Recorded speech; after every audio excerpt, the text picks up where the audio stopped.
Hello, hello, hello, and welcome back to part 2 of Driven by Design. Today we are talking about the super talented and recently passed Jerry Hirshberg, founder of Nissan Design International. If you were listening to part 1, you'll know we have two guests today, Anka Bodak and Brenda Parkin, both of whom which I worked with at Nissan for many years, and we're telling stories about Jerry, what he meant to us, how he changed the car industry, how he changed how cars are designed.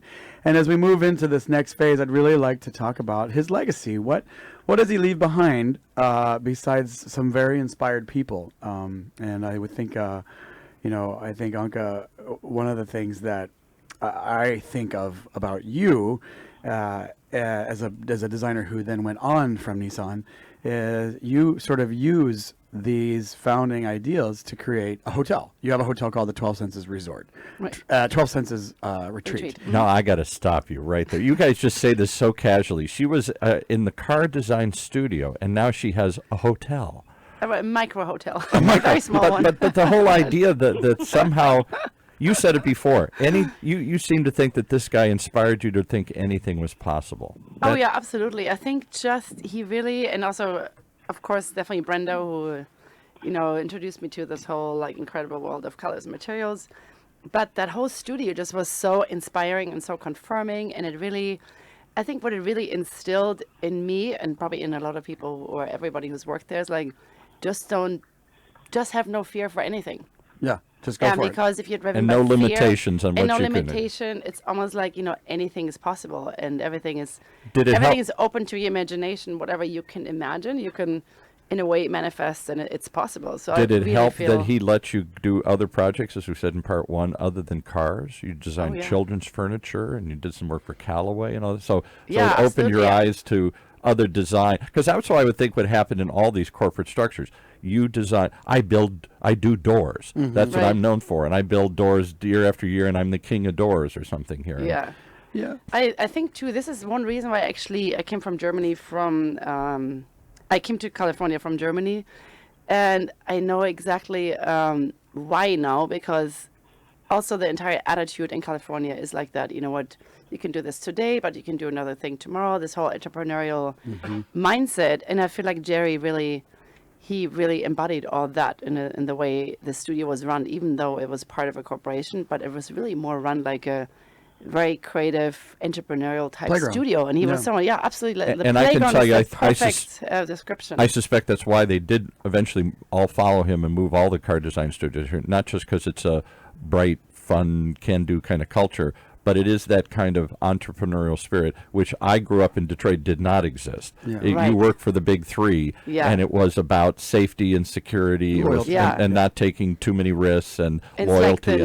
Well, I think also the not possible attitude. Many times, I think one of the things Jerry taught me was that, and I really took this to heart, was that it only works when both parties between the corporation and the talent realize that they're both lucky to have each other. Where in Becky's, it was more like, you are lucky to have this job. Yeah. Jerry always felt we are lucky to have your talent, and you are lucky to have this platform to explore in. And it was it taught me, it taught me a humbleness to respect my own talent, but to just let it be what it was, which is really just love, and to be grateful for this playground. And Brenda, when you think about the legacy of Jerry, there's the inspiration side, now there's the vehicle side. At the end of the day, there are cars on the road that Jerry did, everything from the GTO to the original, the facelifted 300ZX, the Pathfinder, the hardbody pickup truck, Infiniti J30. I mean, there's just so many vehicles. We could spend an entire show. You had me a GTO. I mean, that was such a cool car for its time. They took with John DeLorean. They took this kind of frumpy stock vehicle and turned it into one of the coolest cars that you had to have here. Well, and Brenda, maybe you can speak to this. I think one of the biggest legacies for me is Jerry's ability to see, recognize, and foster talent. You think about Tom Semple, Doug Wilson. These people created cars that were beautiful. Go ahead, Brenda. Well, no, but I'm going to stop you. Those are the car designers, but Jerry made everyone feel, and I'm going to say everyone feel that they were the most talented person. Yes, exactly. So well put. I agree. Although he's sort of in your heart, you go, it's kind of, can I say BS? That's right. That's okay, right? Yeah. You can say whatever. And there's this sort of like, there's part of you that said, you know what? There's this back part that said, well, maybe he's onto something, and maybe I can be. Maybe I can push harder. Maybe, you know? And so he pushed you because he believed in you. And, Right. And he also didn't believe in just the designers. I mean, he was inclusive and mindful way before it was trendy. Before it was Right. trendy. Totally. He hired by character of a person. I mean, yes, you Incredible, yeah. talent, but he hired by character, and everyone, including the janitor, had a voice on the design. Oh yeah, everybody Yeah. was always involved in the. So in the- inclusive, Remember yeah. that? I remember like the guy that ran Bren he was always in our design reviews. You're And right. Because he didn't see the world the way we did. He saw the world as a consumer, and so Yeah. that's a valid opinion. Yeah. You know. Yeah. Yeah. So talk about when he started this. I can't imagine that it wasn't just a bunch of guys. Probably, you know, all look like me. A bunch of the car executives were all just a bunch of white guys. So I'm assuming there was just a bunch of guys in most of these other design. Well, who did he studios. start it with, Brenda? I mean, it was who Tom else? Semple, Doug Wilson, Al Flowers, Flowers. Alfonso Oh, Albiza. Alfonso. Alfonso's now the head of all Alfonso Nissan Design. He came when I came. He or came when you before, came. but, Yeah.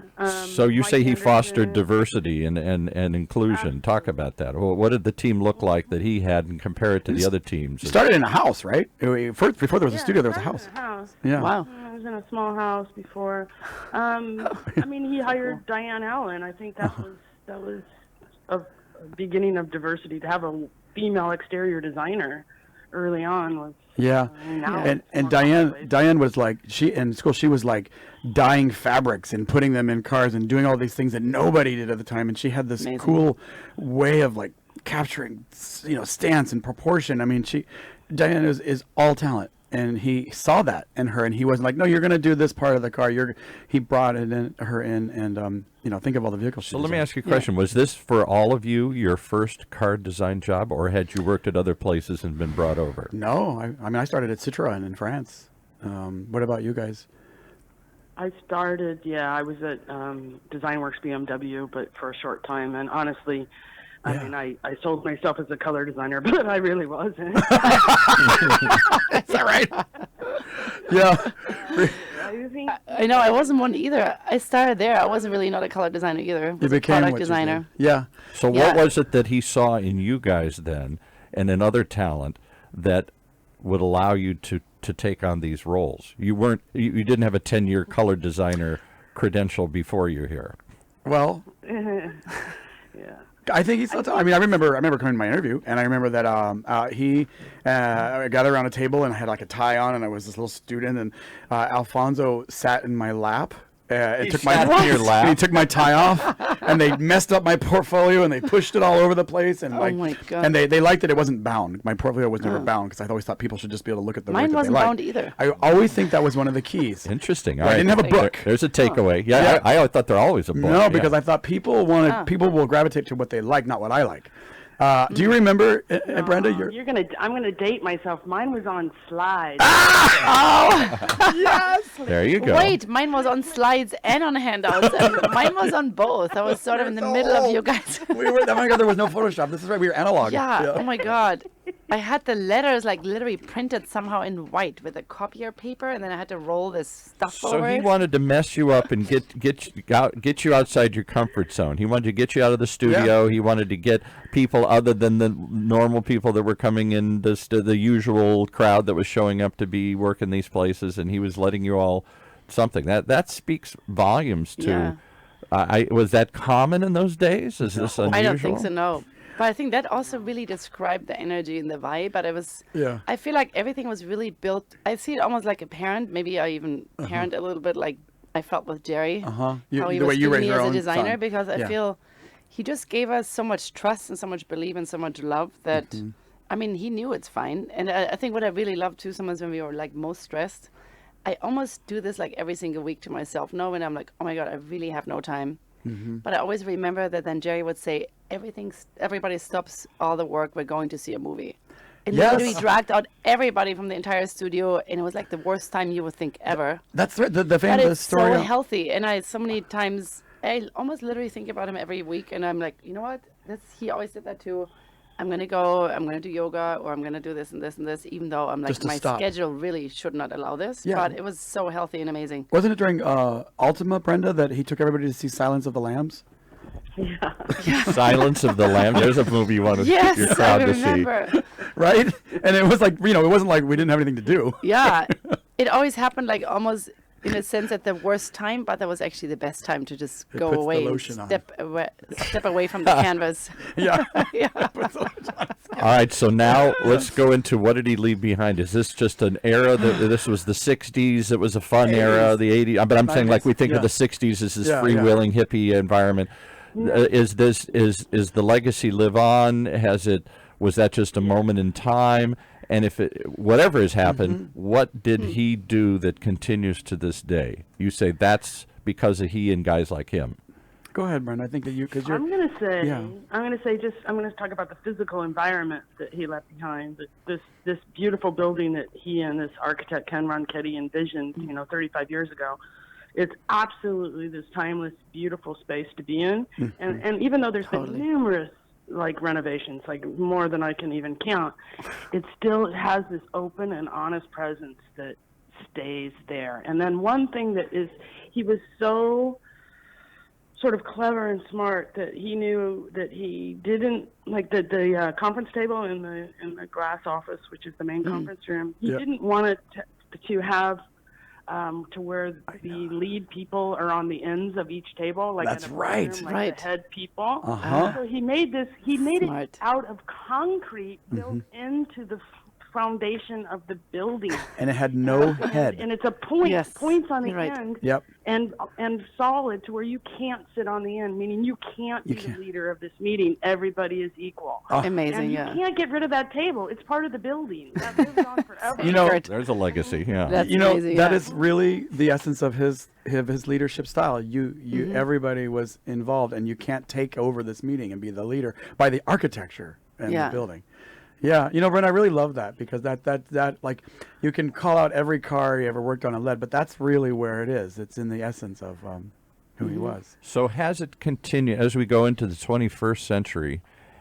Transportation is not a car and a truck anymore. It's a hover pad. It's a pod that's going to pick me up. It's a robot. It's a Taxi. it's a flying something that we haven't seen yet. It's an automated thing. Is this sort of in this Wild West? Do we need this sort of imaginative, creative thing, or is it not fit in the new reality? That's a great question because I think that me, Anka and I, when we left, we've worked together for a decade, almost exclusively on every project since we left. And I think of Jerry every single project, and a lot of the stuff we do is post steering wheel, meaning these are service vehicles, taxis that come and pick you up, and you face each other in the vehicle. And every time we are given the task to design a vehicle like that, I think of the way Jerry taught us to design, and it's like, who is this for? What are we going to do with this thing? Because if you make all sorts of assumption about what a car is, you'll never get there. Just the idea that a car, typically you face this, you face in a linear direction versus a social space. And now that a car has become a social space, God, I think of all those projects, Brenda, where we had to go out and study social spaces. Like, remember studying for Centra, going into nightclubs, going into like restaurant booths and sitting there and observing the space. And so that kind of stuff really, it guides, I think, the work certainly that we do. And Brenda, now that you've left Nissan, you're a consultant. I can only imagine what it's like for you because you're probably seeing it all. And what kind of thing? So what do you do now? Just are you in that box? Are you a color designer? Or is that your niche? I can actually say I'm a color designer. Yeah. No, I think I finally can graduate to say I am a color designer. Yeah, I'm freelancing and I'm enjoying. I think the one thing that sticks with me every day is I can choose the types of people I want to work with and the types of characters, just like Jerry did. Just like Jerry did. And that is something that I will cherish. It isn't just a job to me, it's a relationship. Oof. Yeah. Ooh, that's powerful, Brenda. I was at a party last night for the auto show. LA Auto Show's in town right now. If you haven't gone, it's really great, listeners. And I was talking to a designer who works at a car company, and she asked me, she said, how do you sleep at night, not having a job to go to every day? And I said to her, "How do you stay awake going to a job every day?" And I thought about like that was Jerry, right? He had this idea that if you believe in the talent and you put it out there, the work will come, and it does. I'm not saying we don't ever the analogy I've used in other shows is sometimes like you're like flying a plane that sometimes run out of gas. You get all close to the horizon, but you just have faith. But you never, Right. but you never crash. Yeah, just believe in yourself. Go ahead, like Brenda. he did, yeah. The biggest, Jerry could ad-lib unlike anyone I've ever seen. He was a master. He could command an audience without any preparation. It's just because Right. he believed in what he was saying. Yeah. And it came out and so honest and pure. And sometimes really kind of, wild and crazy but he believed it, and there was so much conviction, and people ate it up. He could sit there with a 3x5 card. That to me is just and ramble for 2 hours and have people on their feet at the end of the 2 hours. And I think about, because behind that gift of the gab was the essence of talent. Like I think of like early coming in to Nissan after getting the job, coming in and being assigned to work. I remember things that like real world things that I live by. I remember him telling me, if you get the proportions and the stance right, all the details will find their way out of the vehicle. And I love the way he said it. The details will find their way out of the vehicle.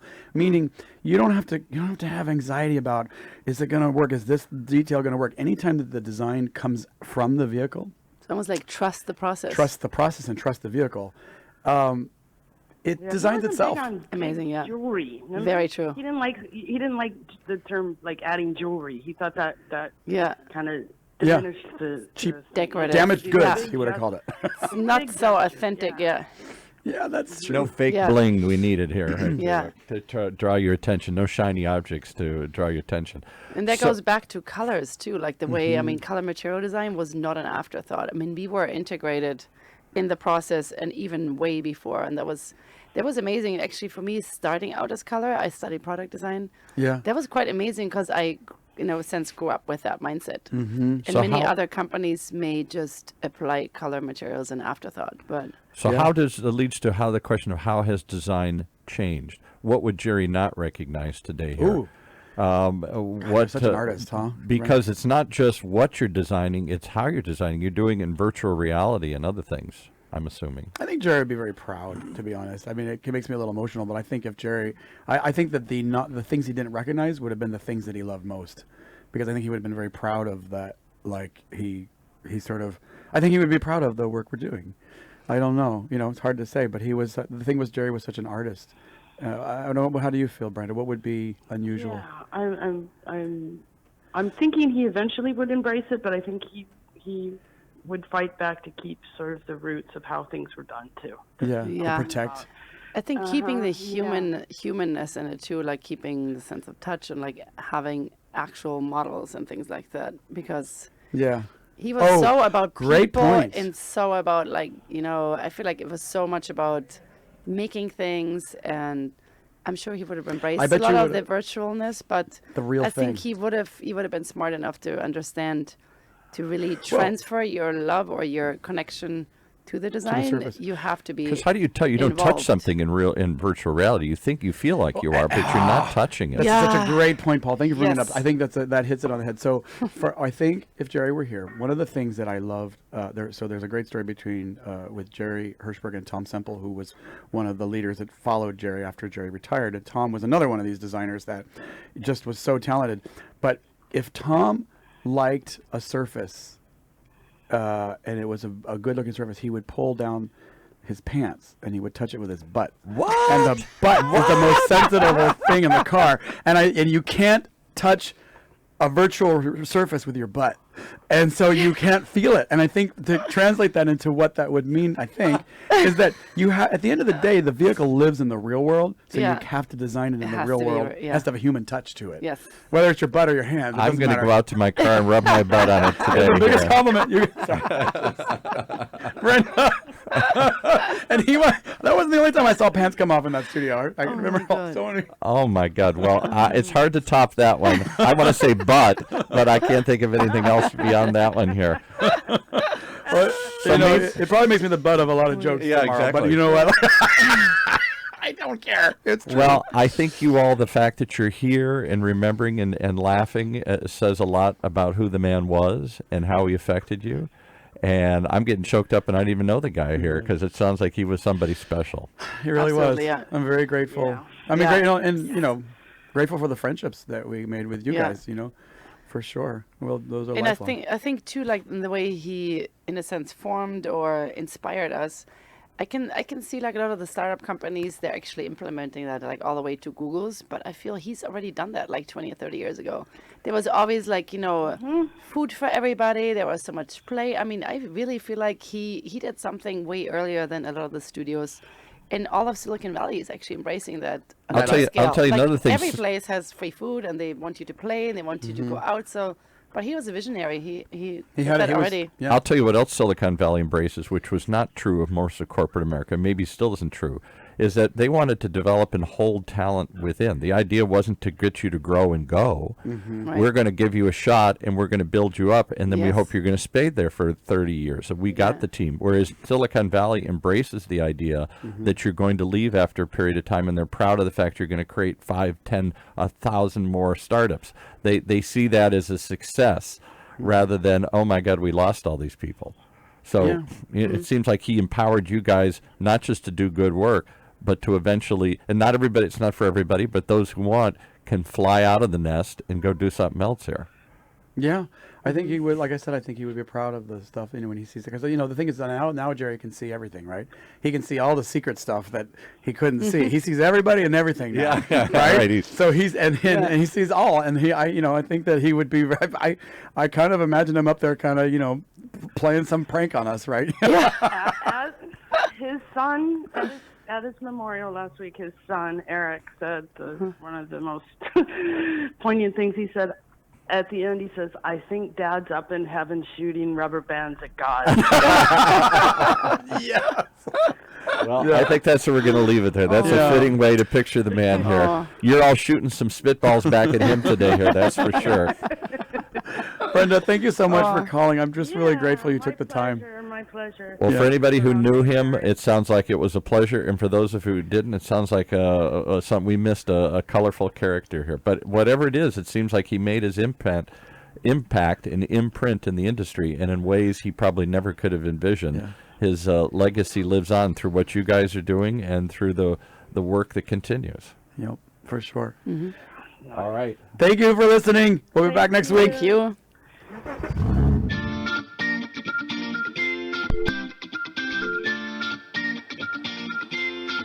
You've been listening to another episode of Driven by Design right here in Orange County's only community radio station, octalkradio.net.